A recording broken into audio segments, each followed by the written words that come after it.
Hello students. आज हम बात करते हैं अपने नेक्स्ट टॉपिक इलेक्ट्रोनेगेटिविटी को लेकर। ऑलरेडी 10th क्लास में हमने इलेक्ट्रोनेगेटिविटी का थोड़ा सा डेफिनेशन पढ़ा था कुछ एग्जांपल्स के साथ। यहाँ पर एक्सप्लेनेशन में हम पढ़ेंगे इलेक्ट्रोनेगेटिविटी क्या होती है। So electronegativity is defined as the tendency of an atom to attract the shared pair of electron towards itself in a covalent bond. तो यहाँ इस चीज को ध्यान रखना, tendency of an atom to attract, gain नहीं कह रहा, वो अट्रैक्ट की बात करता है। So there is a difference between the attract and the gain. तो कई बार जब डेफिनेशन या उसके एग्जांपल की एक्सप्लेनेशन की बात आती है तो कई बार स्टूडेंट्स गलती कर देते हैं यहाँ पर अट्रैक्ट की बजाय गेन वर्ड यूज करके। तो गेन नहीं है वो, it is only the attraction. So it is defined as the tendency of an atom to attract the shared pair of electron towards itself in a covalent bond. ठीक है, और जितनी ज्यादा इलेक्ट्रोनेगेटिविटी है किसी एलिमेंट की उतना ज्यादा उसका पावर है, टेंडेंसी है या एबिलिटी है to attract the shared pair of electrons.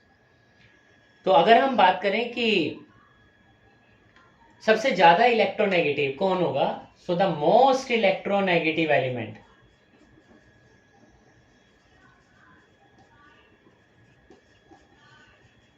ठीक है, अगर सबसे ज्यादा इलेक्ट्रोनेगेटिव एलिमेंट की बात करें तो वो फ्लोरीन है।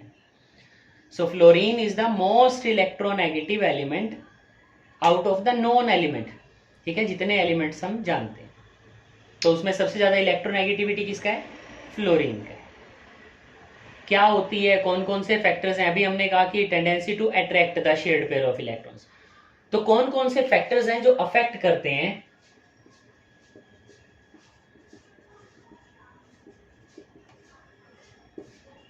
मैग्नीट्यूड को, which affect the magnitude of electronegativity. ठीक है, कौन कौन से फैक्टर हैं जो अफेक्ट करते हैं मैग्नीट्यूड ऑफ इलेक्ट्रोनेगेटिविटी को, और उनमें सबसे पहला फैक्टर है atomic radius.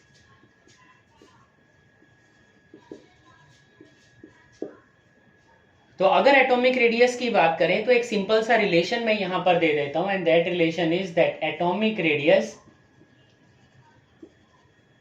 Is inversely proportional to the electronegativity. और चाहे हम ग्रुप में जाएं या पीरियड में जाएं, इस रिलेशन को हमने हमेशा ध्यान रखना है कि एटॉमिक रेडियस जितना ज्यादा होगा, इसका मतलब किसी एटम का साइज जितना ज्यादा होगा उसका इलेक्ट्रोनेगेटिविटी उतना कम होगा। या हम ये कह सकते हैं कि जितना ज्यादा इलेक्ट्रोनेगेटिविटी है उस एटम के लिए जो एटॉमिक रेडियस होगा वो स्मॉल होगा। ठीक है, इस तरह से ध्यान रखना। एक और पॉइंट है ऑलरेडी जिसको हमने स्टडी किया, that is effective nuclear charge. तो अगर इफेक्टिव न्यूक्लियर चार्ज की बात करें देन जो इलेक्ट्रोनेगेटिविटी है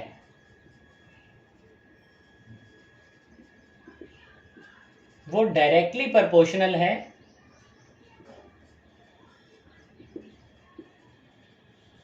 इफेक्टिव न्यूक्लियर चार्ज। ठीक है, जो इलेक्ट्रोनेगेटिविटी है वो डायरेक्टली प्रोपोर्शनल होगा इफेक्टिव न्यूक्लियर चार्ज के। तो जितना ज्यादा इफेक्टिव न्यूक्लियर चार्ज होगा, वैसे भी हमने पढ़ा है कि when we are moving from left to right the effective nuclear charge increases. हम सिंपली न्यूक्लियर चार्ज की बात नहीं करते, हम कहते हैं इफेक्टिव न्यूक्लियर चार्ज इंक्रीजेस। तो इफेक्टिव न्यूक्लियर चार्ज बढ़ता है, इसका मतलब जो इलेक्ट्रोनेगेटिविटी है वो भी क्या करेगी, इंक्रीज करेगी। साथ ही साथ हम बात करते हैं ऑक्सीडेशन स्टेट को लेकर। तो अगर हम बात करें ऑक्सीडेशन स्टेट का, सो अगेन जैसे जैसे ऑक्सीडेशन स्टेट क्या करेगा, बढ़ेगा। तो ऑक्सीडेशन स्टेट के अंदर हम बात कर सकते हैं पॉजिटिव चार्ज की। तो हम यहां कहते हैं the electronegativity is directly proportional to oxidation state, means number of positive charge। इसका मतलब एक एटम के ऊपर जितना ज्यादा पॉजिटिव चार्ज होगा उतना ज्यादा उसका इलेक्ट्रोनेगेटिविटी होगा, और होना भी चाहिए। ठीक है, इस चीज का ध्यान रखना कि अगर हम बात कर रहे हैं कि ऑक्सीडेशन स्टेट का या पॉजिटिव चार्ज की बात करें, एक एटम के ऊपर जितना ज्यादा पॉजिटिव चार्ज होगा उसका इलेक्ट्रोनेगेटिविटी उतना ही ज्यादा होगा। और उसका रीजन ये है कि जितना ज्यादा एटम के ऊपर पॉजिटिव चार्ज है, इसका मतलब उसने उतने ज्यादा इलेक्ट्रॉन लूज कर दिए, और जितने ज्यादा वो इलेक्ट्रॉन लूज करता जाएगा उसके न्यूक्लियर चार्ज इंक्रीज करता जाएगा। ठीक है, क्योंकि नंबर ऑफ इलेक्ट्रॉन कम हो जाएंगे तो न्यूक्लियर चार्ज बढ़ जाएगा, और अगर न्यूक्लियर चार्ज बढ़ जाता है इसका मतलब है कि जो इलेक्ट्रोनेगेटिविटी है वो भी यहां पर इंक्रीज कर जाएगी। ठीक है, तो इन फैक्टर्स का हमें ध्यान रखना है यहां पर। तो एक फैक्टर हमारे पास एटॉमिक रेडियस हो गया, एक फैक्टर हमारे पास इफेक्टिव न्यूक्लियर चार्ज हो गया, एक हमारे पास हो गया ऑक्सीडेशन स्टेट। ठीक है, इससे बात करते हैं नेक्स्ट सेक्शन को लेकर। तो कुछ और फैक्टर्स की हम बात करते हैं। इलेक्ट्रोनेगेटिव टॉपिक हम कर रहे थे, और इलेक्ट्रोनेगेटिव टॉपिक के अंदर हमें कुछ और फैक्टर्स की बात करनी है। And next topic is hybridization. Hybridization की अगर बात करें तो हाइब्रिडाइजेशन हम स्टडी करते हैं sp, sp2, sp3। ठीक है, ये अगर मैं बात कर रहा हूं यहाँ s करेक्टर की, क्योंकि sp, sp2, sp3, तो यहाँ s करेक्टर की अगर बात करें तो sp के केस में जो s करेक्टर है that is 50%. In case of sp2 the s character is 33.33%, while in case of sp3 hybridization the s character is 25%. तो यहां हमने उसको एक्सप्लेन कर दिया कि electronegativity is directly proportional to s character. इसका मतलब जिसके लिए s करेक्टर ज्यादा होगा उसके लिए इलेक्ट्रोनेगेटिविटी भी ज्यादा होगा। ठीक है, एक हम बात करते हैं नेचर ऑफ सबस्टेंट।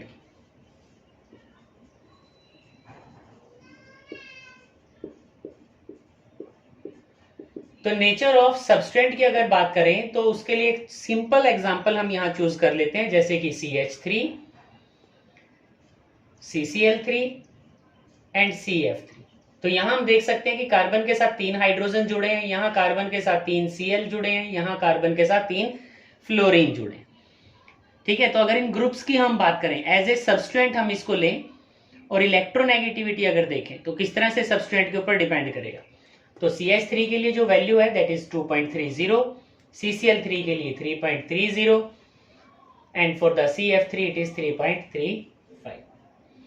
तो हम यहां देख सकते हैं कि अगर सबस्टेंट की हम बात करें, सबस्टेंट कहां पर अटैच हो जाए ये वाले, तो उसका इफेक्ट सबसे ज्यादा किस केस में है, जहां पर फ्लोरीन अटैच है, because fluorine is more electronegative in nature.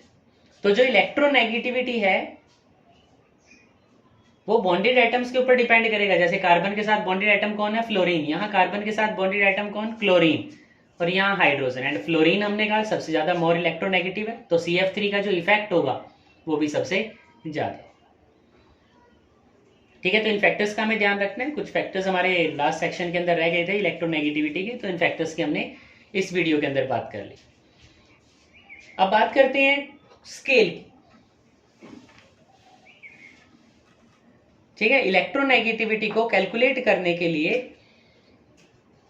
2 scale दी गई, जिनमें से पहली स्केल पॉलिंग स्केल। ठीक है, और इसके लिए एक फॉर्मूला दिया पॉलिंग ने। ठीक है, एक अमेरिकन साइंटिस्ट था जिसने एक फॉर्मूला दिया to find the electronegativity of an element. ठीक है, इलेक्ट्रोनेगेटिविटी फाइंड आउट करने के लिए उसने क्या किया, एक रिलेशन दे दिया, और उस रिलेशनशिप के बेसिस पर हमने यहां पर इलेक्ट्रोनेगेटिविटीज को फाइंड आउट कर लेना है। तो न्यूमेरिकली हमारे पास नहीं है ये चीजें, लेकिन हमारे पास इसका एक्सप्लेनेशन दे रखा है। ठीक है, जो फॉर्मूला है किस तरह से उन फॉर्मूलेज की हम बात करते हैं। तो फॉर्मूला हमें क्या दिया गया, we have given the formula that is XA minus XB। यहां A और B क्या है, एटम्स, जबकि XA माइनस XB, अगर मैं इस कंप्लीट फैक्टर की बात करूं then XA minus XB, X electronegativity है So XA minus XB is electronegativity difference between A and B. ठीक है, जो XA minus XB है that is electronegativity difference and that is equal to 0.1017 square root of delta. और जो ये value हमने find out की, ठीक है, यहां मैं लिख देता हूं यहां पर कि डेल्टा क्या है हमारे पास। So delta is this delta. So delta is equal to, क्योंकि स्क्वायर रूट हमने यहां पर उसका लिया है, so delta is equal to E A B minus square root of A multiply by E of B and B. इसका मतलब जब हम बात करेंगे ए और बी की, ए बी का मतलब है बॉन्डेड एटम्स। दो अलग अलग एटम्स को हमने क्या किया, बॉन्ड कर दिया। जैसे अगर मैं बात करूं ए, जैसे हाइड्रोजन हाइड्रोजन, तो ये क्या हो गया, ए हो गया। ई क्या है, बॉन्ड एनर्जी। ठीक है, ई क्या है, बॉन्ड एनर्जी। ऐसे ही ई बी क्या है, बॉन्ड एनर्जी। तो सपोज करो कि ए जैसे मैंने हाइड्रोजन ले लिया, बी हमने Cl ले लिया, तो मैं यहां पर ई बी लिख दूंगा, और ई ए बी मैं लिख सकता हूं एज ई ऑफ HCl। तो जब हाइड्रोजन हाइड्रोजन बॉन्ड एंथैल्पी मतलब बॉन्ड ब्रेक होगा, ये बॉन्ड ब्रेक होगा और हाइड्रोजन क्लोरीन के साथ अटैच हो जाएगा, तो HCl का यहां फॉर्मेशन हो जाएगा। तो उसने कहा कि बॉन्ड एंथैल्पी HCl AB, इसका बॉन्ड एंथैल्पी कैलकुलेट करो, minus square root find out करो EAA इंटू EBB का। ठीक है, और तब जाके हम पोलिंग स्केल की हेल्प से या इलेक्ट्रोनेगेटिविटी डिफरेंस से electronegativity for a particular atom find out कर सकते हैं। तो हम यहां बात कर रहे थे कि बॉन्ड डिसोसिएशन एनर्जीज। तो हमारा वर्क है इन बॉन्ड डिसोसिएशन एनर्जीज को फाइंड आउट करना। A B bond dissociation energy हमने फाइंड आउट करना है, इसी तरह से A and B B bond dissociation energies को फाइंड आउट करके इसका वैल्यू यहां पुट करके हम इलेक्ट्रोनेगेटिविटीज को फाइंड आउट कर सकते हैं किसी पर्टिकुलर एलिमेंट के लिए। ठीक है, और पोलिंग ने भी इसी तरह से वर्क किया और फाइंड किया इलेक्ट्रोनेगेटिविटी को। लेकिन यहां पर सबसे बड़ी जो डिसएडवांटेज थी पोलिंग स्केल की, वो ये थी कि जो बॉन्ड डिसोसिएशन एंथैल्पीज थी, ठीक है, जो बॉन्ड एंथैल्पीज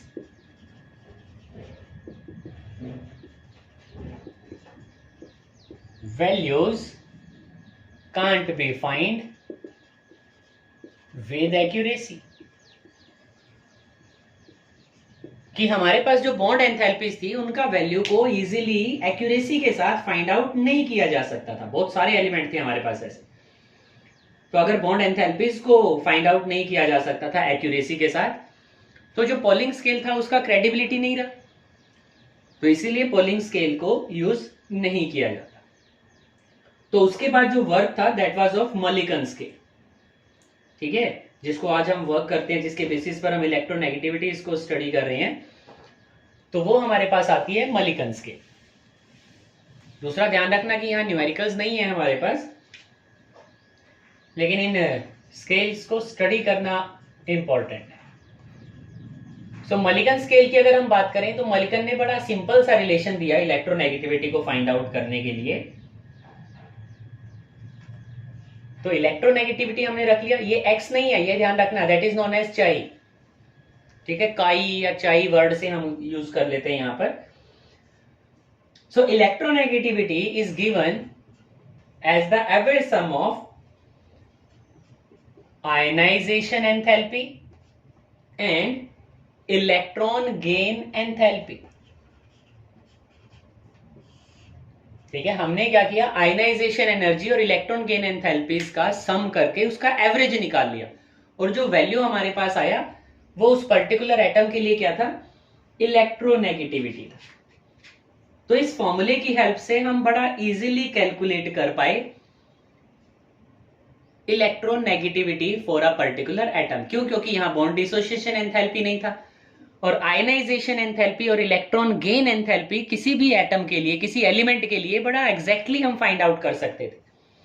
तो इसीलिए हम मलिकन स्केल के बेसिस पर इलेक्ट्रोनेगेटिविटीज को फाइंड आउट करते। तो हमारी पीरियोडिक टेबल के साथ में यहां पर कुछ इलेक्ट्रोनेगेटिविटी वैल्यूज भी दे रखी हैं, तो वो इलेक्ट्रोनेगेटिविटीज वैल्यू इन्हीं बेसिस पर वर्क करते। ठीक है, जहां तक वेरिएशंस की अगर बात करें, variation in a group and period, trends की अगर बात करें, तो सबसे पहले बात करते हैं वेरिएशन इन ग्रुप।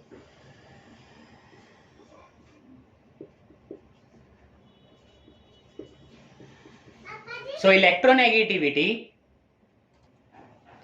तो अगर बात करें वेरिएशन इन ग्रुप की, तो electronegativity is inversely proportional to atomic size. और डाउन द ग्रुप अगर हम बात करें तो एटॉमिक साइज इंक्रीज करते हैं। तो अगर एटॉमिक साइज इंक्रीज करेगा तो इलेक्ट्रोनेगेटिविटी वहां पर डिक्रीज करेगी। ठीक है, ऐसी अगर हम बात करें वेरिएशन विद इन पीरियड, तो अगर पीरियड में हम बात करें इसकी वेरिएशन की, देन अभी हमने कहा कि इलेक्ट्रोनेगेटिविटी